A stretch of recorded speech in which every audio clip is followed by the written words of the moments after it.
Hello everybody, Blade from the TheHiddenBlade channel here, and the Splatoon 3 Direct just happened, so I'm gonna go over it, so let's go. We open with the Squid Research Lab, as usual, going over the new game. So most of the Inkling's main gameplay stays the same as Splatoon 2. We have our basic swim through ink, but we also have a new Squid Surge, which quickly sends you up wall with a slow charge, and also a Squid Roll, which allows you to change direction while jumping out of the ink. A new mechanic where if you are glowing when performing any of these moves, it will repel ink that hits you, so even if you do get attacked, it will not affect you. Next we have our 12 maps. The new ones being Scorch Gorge, the map that we have seen in most of the ads. Retail Alley, another one that we have been seeing tons of ads. Hagglefish Market, Undertow Spillway, Mince Meat Metalworks, Hammerhead Bridge, Museum del Alficianzo, and the Mahi Mahi Resort. These are all pretty generic courses that could have been in any Splatoon game. I think they're a little bit underwhelming, but we do have these 8 new tracks. We have 4 new returning ones: Inkla Art Academy, Sturgeon Shipyard, Mako Mart, and Wahoo World, which are some of the most common ones in Splatoon 2, and I'm kind of sick of them after playing them in Splatoon 2 over and over and over again. Then we get to Nintendo's favorite way to make everyone angry, the announcement of free updates for new stages, weapons, emotes, and other stuff. But Splatoon 3 I think is a little bit more justified with free updates because the game is finished. Unlike Super Mario Strikers and Nintendo Switch Sports, which were incomplete and were added and fixed through updates. Anyway, we move on to weapons. In all previous games, weapons are returning, along with 2 new types of weapons. Stringers, the crossbow type weapon we've seen for most trailers and promotional art, along with Splatanas, a nice and close-up weapon which can do charged slashes to attack opponents. Then special weapons are shown. They are kind of underwhelming. We have the Tacticooler, which gives all your teammates who go near it a quick boost in speed. The Wave Breaker, which shoots out waves on the floor, and if opponents touch them, they get damaged. They can also easily jump over it and not get hit. The only cool one, I think, is the Reef Slider, which is a quick moving attack where you ride a shark in a straight line and it explodes at the end, hitting anyone in the near range of it. We have some returning specials, such as the Tenta Missiles, Inkjet, Inkstorm, Ultra Stamp, and Booyah Bomb.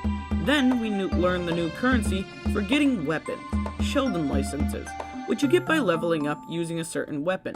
If you give Sheldon more licenses for a weapon that's too high level for you, then you can unlock that weapon. We meet the new shop owners, Gnarly Eddie and Nails, who run the headgear shop, Gel Lafleur, who runs the clothing shop, lastly, Mr. Coco, who runs the shoe shop. A little bit of stuff about abilities, and then we meet Merch, who can change abilities depending on what you want. We also learn that you can save locker presets, which invalidates everything about amiibos, but that's later. Then they go over all the modes, which are all returning from Splatoon 2. The new lobby, where instead of a waiting screen, you get to test weapons while you make a match.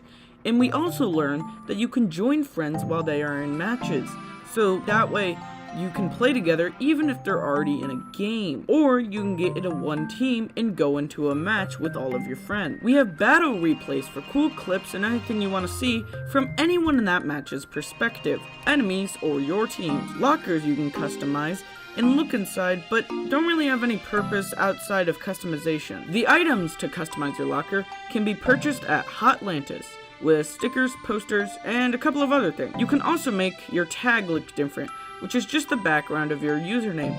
And there's also some little medals that can go on it. But overall, again, it's nothing except cosmetics and doesn't affect any gameplay. Another new introduction is emotes that you can have, whether you win or lose a match. This is kind of neat, but nothing groundbreaking. You still technically had them in every other game, they just weren't customizable. You could change which emote you got, depending on what weapon you were holding, but other than that, nah. It's not really that interesting. We also learned that you can buy emotes from catalogs, and that will update every 3 months.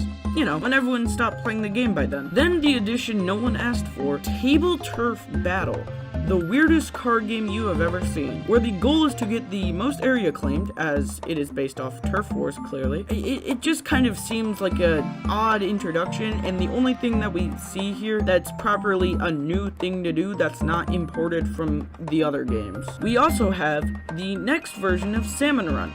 Salmon Run Next Wave. We have 2 new salmon bosses. We have Slammin' Lid, which spawns enemies, and if you get under it, it's gonna try and crush you.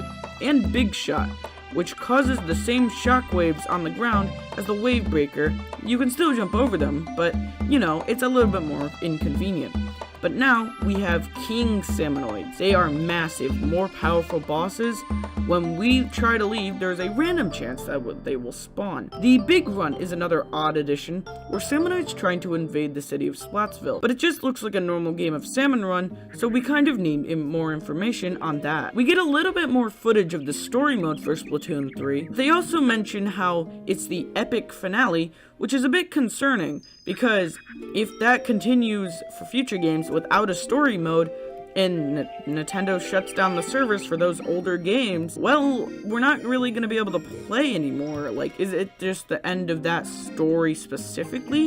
Is there a new story, or are we just done altogether? We're just done playing the entire game. We have a new photo mode, which lets us take pictures, similar to in House Splatoon 2.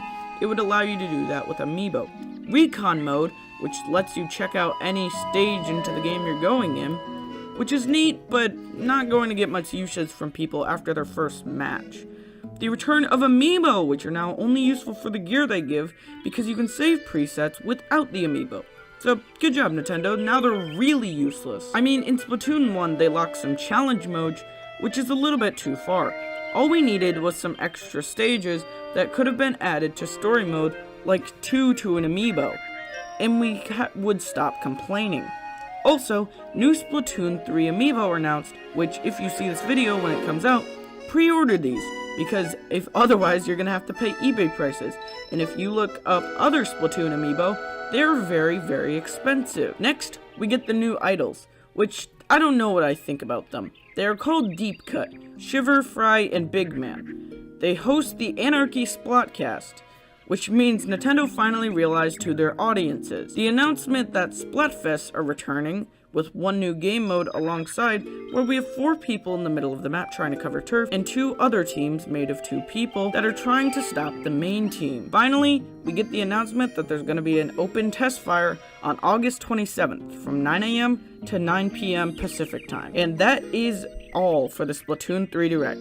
This was a very long video, but thank you for watching. Remember, this has been Blade from the Hidden Blade channel. Remember to like, comment, and subscribe.